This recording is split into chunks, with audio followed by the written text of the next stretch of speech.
Hello and welcome, firearms enthusiasts. This is the review bar in J&J. I'm the other J in J&J, and today we're going to do a quick little comparison between two polymer frames that both offer just about the same type of thing, 18.5-degree down grip, a little bit different than the traditional Glock frame, but a clone nonetheless that has more of a traditional angle.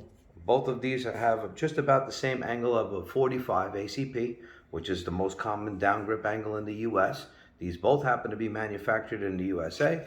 This one here is available through Palmetto Arms and comes in at $100, exactly the way you see it. Trigger kit and all, completely compatible with all Gen 3. Rails are good, clean, everything is made in-house in the USA. Top quality construction. Everything has got a nice little spot for your thumb right here. This is clean. Aggressive grip texture, but not so aggressive where it hurts against your skin. Very nice. Machining and everything is all good and clean.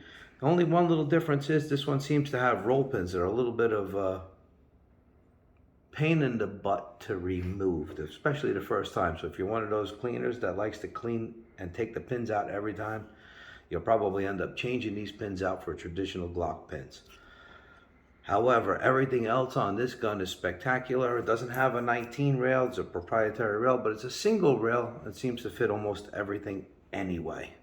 Takedown is the same as your regular Glock Gen 3. We're not going to get into that. It's the same 3 pins as your regular Glock Gen 3, but substantially more comfortable in the hand. The ergonomics on this with this palm swell in the back gives you a really good purchase on this. Nice, clean, very comfortable points, extremely natural.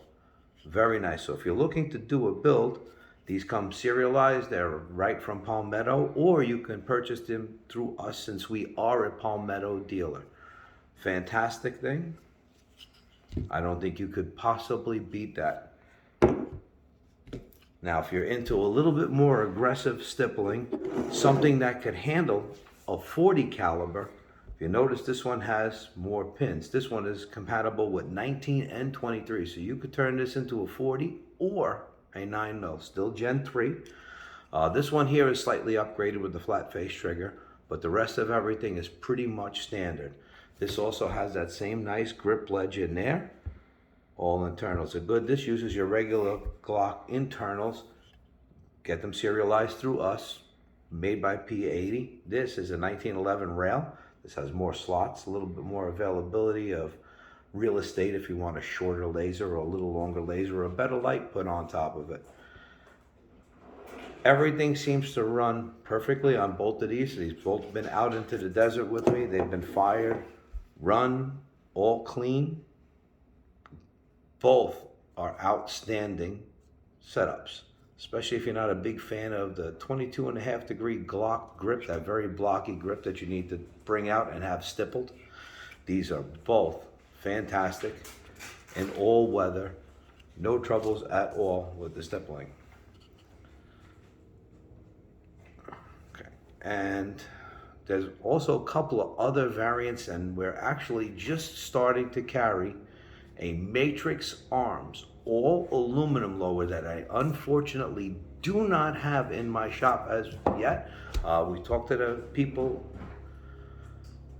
at SHOT Show, and we're on a waiting list like everybody else to get one. Got to hold it at SHOT Show.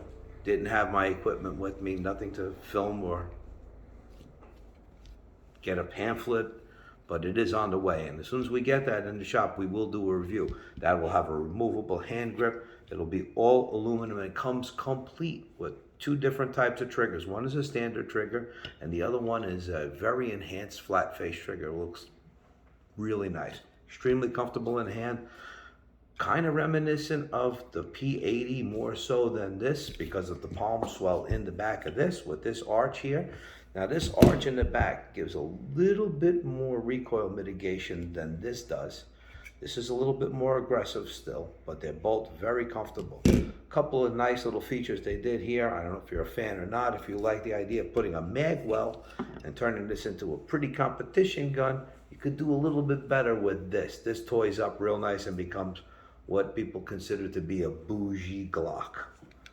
This one here is a little bit more combat oriented, a little bit shorter, a little bit tighter over here, not as big a ejection button, but comfortable and easy to access nonetheless. And if your magazine does happen to get caught in here, it does have the 2 holes which you can grab, squeeze, and rip this out if it doesn't pop it out on its own. All of these seem to pop them out on their own. It would really depend on what magazines you're running. We ran mag pull through here with no trouble, and KCI with no trouble, and naturally Glock with no trouble. I haven't gotten any other magazines to give a try to, but they all seem to work fine. 2 wonderful options for people who don't like that 22.5 degree, all chunk, uncomfortable, old school Glock that you have to send out and have stippled and undercut and changed out. That's just about it. I would have showed you the slides, but as they're just Gen 3s, I just left them apart on the table so that everybody could see that the guns were completely unloaded and not really much of a problem. As far as the resets on both of these, not bad. This one here happens to be a little different with the aftermarket trigger.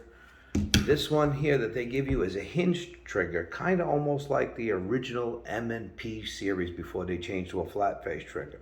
However, very comfortable, good in the hand, no problem at all. Well, we might as well put it together and give you a quick demonstration since I can only have to put one slide together.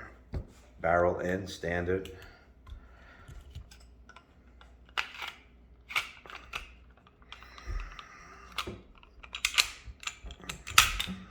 Oops, hold on 1 second. I'm trying to do this in front of a camera. I didn't line the spring up exactly correct. I guess I gotta not pay so much attention to the camera as I'm doing it. As you can see, naturally unloaded. So the trigger on this, see if I can get that to where you can see it. Okay. Decent little bit of take up, clean, wall, break. Very nice and clean. Reset. Try and get my hand to where you can see the reset. Relatively short, pretty audible, tactical, doesn't really push your finger over the top too far for the return. Comes back, if you keep that pressure on there, it is a very short wall to the next break.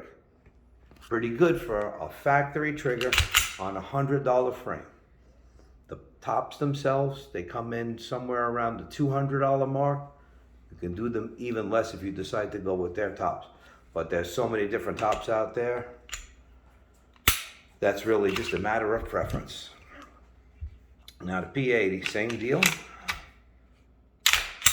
As they're both exactly the same, both Gen 3, they will both run exactly the same. Let's bring it to the front again. So coming in, to bring it in, it's about the same amount of travel. Now there's a little bit of a difference the way this curve is. It gives you a little bit more of a balanced feel. A little bit of a wall there and break, not too much mush. Pretty decent. Now all the parts that are in this gun other than this trigger are original OEM Glock part kits that's available pretty much everywhere on the internet or through us if you'd like to purchase. Let it out. Not as loud, but it's still a good solid return and another clean break on the way back in. So if you're looking for something a little bit different than the standard Glock perfection that I've been hearing about since I had hair, these are 2 wonderful alternatives, and they are available at J&J Rifle World. Thank you very much for your time, and you have a great day.